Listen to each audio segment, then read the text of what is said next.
Assalamu alaikum students, welcome to Kent Public High School and College Physics 9 class. Today we are going to start new chapter number 8, thermal properties of matter.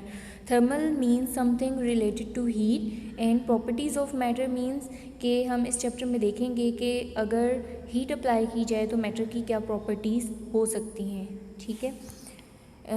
We are going to discuss temperature, heat, internal energy, thermometer and properties of thermometer. What is temperature? When we touch a body, we feel it hot or cold. The temperature of the body tells us how hot or cold a body is. अगर हम किसी भी चीज़ को touch करते हैं तो हमें feel होता है कि या तो ये हॉट है या कोल्ड है. ठीक है. तो यही चीज़ उसका टेम्परेचर है कि वो बॉडी हॉट है या कोल्ड है, ये उसका टेम्परेचर है. टेम्परेचर सिर्फ हॉट ऑब्जेक्ट के लिए हम ये वर्ड यूज़ नहीं कर सकते हैं, टेम्परेचर कोल्ड भी हो सकता है. ठीक है. जैसे कि अगर आप टेम्परेचर मेजर करते हैं किसी भी सिटी का, तो अगर वहाँ पे टेम्परेचर है 20 डिग्री सेल्सियस तो ये भी उसको हम टेम्परेचर ही कहेंगे. अगर वहाँ पे 40 डिग्री सेल्सियस है तो ये काफ़ी हॉट वहाँ पे टेम्परेचर है, ये भी टेम्परेचर है. और कुछ जो इलाके होते हैं वो बहुत ठंडे होते हैं तो वहाँ पे अगर माइनस में टेम्परेचर आ रहा है, फॉर एग्जांपल -3 है वहाँ का टेम्परेचर, तो ये बहुत कोल्ड टेम्परेचर है. तो temperature of a body is the degree of hotness और कोल्डनेस ऑफ द बॉडी. ठीक है. तो टेम्परेचर वो होगा कि कोई बॉडी कितनी हॉट है या फिर कितनी कोल्ड है, वो उसका टेम्परेचर होगा.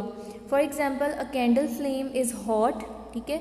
And we said it is to be at high temperature. ठीक है. And ice is cold and have low temperature.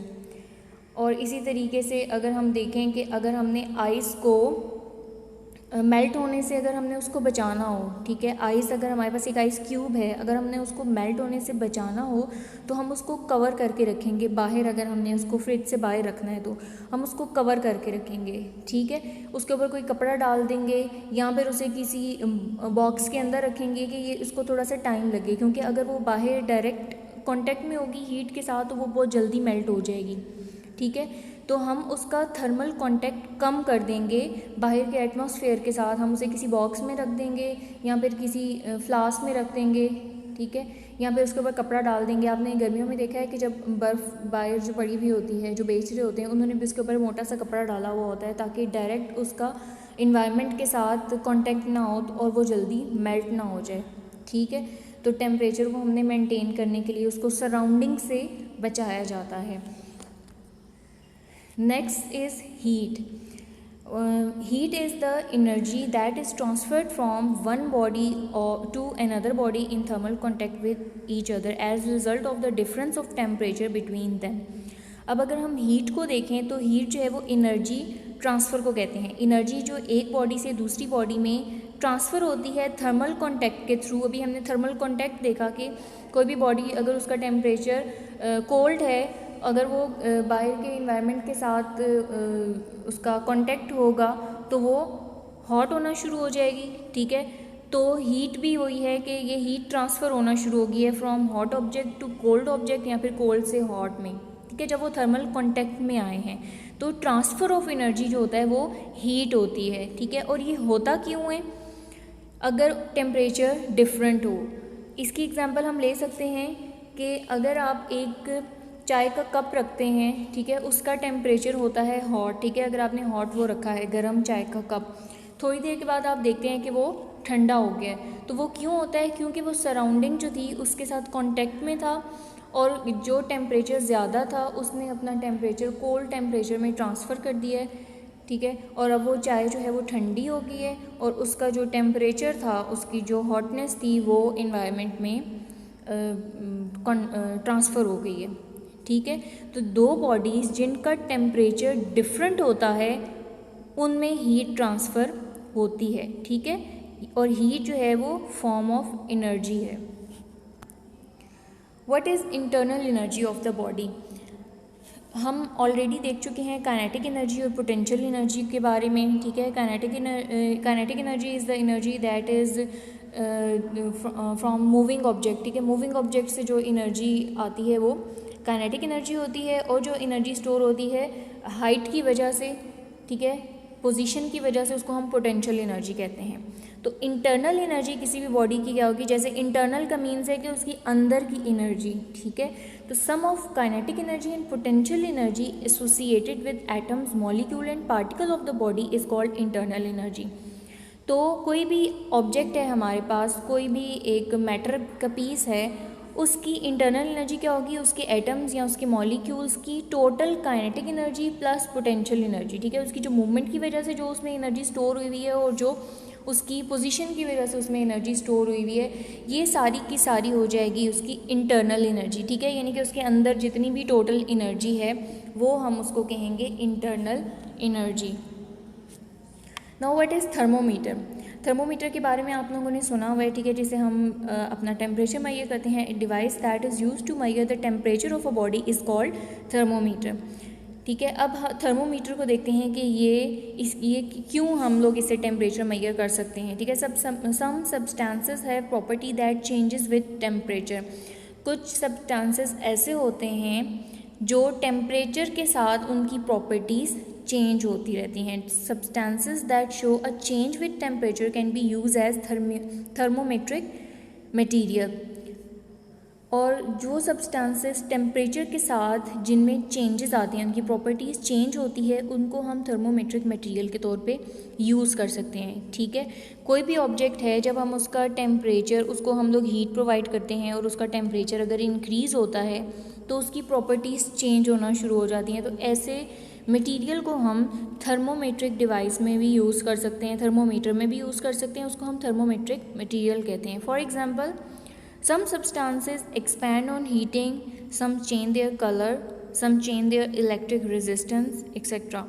ठीक है। कुछ ऑब्जेक्ट ऐसे होते हैं जब हम उन्हें हीट प्रोवाइड करते हैं तो वो एक्सपैंड होना शुरू हो जाते हैं, ठीक है, वो फैलना शुरू हो जाते हैं। कुछ होते हैं जिनका कलर चेंज हो जाता है हीट प्रोवाइड करने से, और कुछ की इलेक्ट्रिक रेजिस्टेंस चेंज हो जाती है, ठीक है, उनकी रेजिस्टेंस कम या ज़्यादा हो जाती है हीट प्रोवाइड करने से। Nearly all the substances expand on heating. Liquid also expand on heating and are suitable as thermometric materials. और लिक्विड जो है वो भी एक्सपैंड होते हैं। सारे मटीरियल्स वैसे एक्सपैंड होते हैं जब हम उन्हें हीट प्रोवाइड करते हैं, लेकिन कुछ मटीरियल थोड़े ज़्यादा एक्सपैंड होते हैं, उनकी प्रॉपर्टीज़ कुछ और होती हैं, और जो कुछ मटीरियल्स हैं वो थोड़े कम एक्सपैंड होते हैं, ठीक है। तो लिक्विड ज़्यादा एक्सपैंड होते हैं और इसीलिए हम उन्हें थर्मोमेट्रिक मटीरियल के तौर पर यूज़ कर सकते हैं। Properties of thermometric material. अब ऐसी क्या प्रॉपर्टीज़ होंगी कि हम उस मटेरियल को थर्मोमेट्रिक मटेरियल कहेंगे या हम उसे टेम्परेचर मैयर करने के लिए थर्मोमीटर में यूज़ कर सकते हैं। तो उसकी प्रॉपर्टीज़ हैं, it should be visible. First one is कि वो विजिबल होना चाहिए, कि अगर हम उसे अपनी आँख से देख सकें, ठीक है। कलरलेस जो भी हमारे पास मटेरियल होगा उसको हम ऑब्ज़र्व नहीं कर सकते। फॉर एग्ज़ाम्पल, अगर हम एक ग्लास में कलरलेस मटेरियल डालते हैं, ठीक है, और उसको हम देखते हैं तो वो हमें नज़र नहीं आता, लेकिन अगर वो कलरफुल होगा तो तब हमें ज़्यादा अच्छे तरीके से नज़र आएगा। पानी जैसे अगर एक ग्लास में है फुल भरा हुआ है तो हमें फील भी नहीं होगा कि इसमें पानी है, क्योंकि वो कलरलेस है, ठीक है। लेकिन अगर उसमें हम कोई लिक्विड डाल देते हैं, कोई येलो कलर का लिक्विड डाल देते हैं, तो वो हमें क्लियरली नज़र आ रहा होगा। तो फर्स्ट प्रॉपर्टी तो ये है कि वो विजिबल होना चाहिए, उसको कोई कलर होना चाहिए। It should have uniform thermal expansion.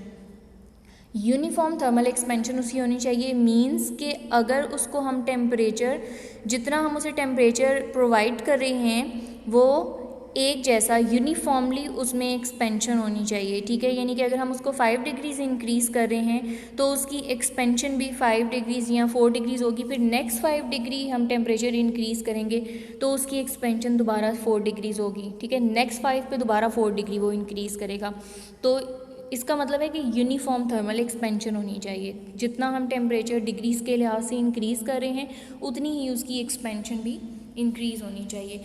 It should have low freezing point. Low freezing point होना चाहिए क्योंकि हमने जब टेम्परेचर मैयर करना होता है तो हमने उसको फ्रीज़, जो कोल्ड ऑब्जेक्ट है वो भी तो टेम्परेचर होता है, तो हम कोल्ड ऑब्जेक्ट का टेम्परेचर भी उससे मैयर कर सकें, इसीलिए उसका फ्रीजिंग पॉइंट लो होना चाहिए। ऐसा नहीं होना चाहिए कि हम अगर उससे किसी कोल्ड चीज़ का टेम्परेचर मैयर करना चाहें तो वो फ्रीज़ हो जाए, ठीक है।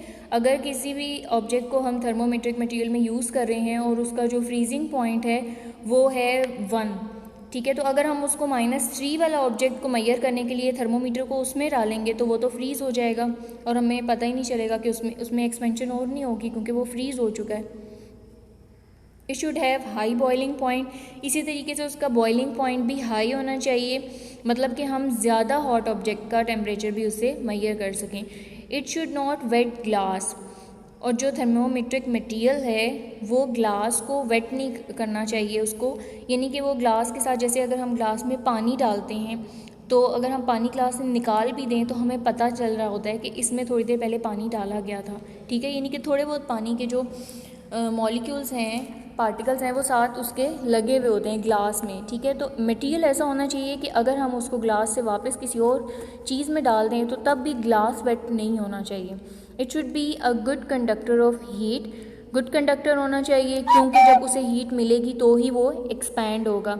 It should have a small specific heat capacity, और उसकी स्पेसिफिक हीट कैपेसिटी स्मॉल होनी चाहिए, ठीक है। इसको हम डिटेल में इसी चैप्टर में आगे देखेंगे कि स्पेसिफिक हीट कैपेसिटी क्या होती है। Now you have to write this question on your notebook, ठीक है। ये जितना भी लेक्चर था इसको आपने गौर से सुनना है और ये क्वेश्चन आपने अपनी नोटबुक पे लिखने हैं। First question is why does heat flow from hot body to cold body, heat hot body से कोल्ड बॉडी में क्यों फ्लो करती है, ठीक है। Second question is define the term heat and temperature. Third one is what is meant by internal energy of the body. Fourth is how does heating affect the motion of the molecules of a gas, heating किस तरह effect करती है molecules की movement को gas में, ठीक है। Thank you.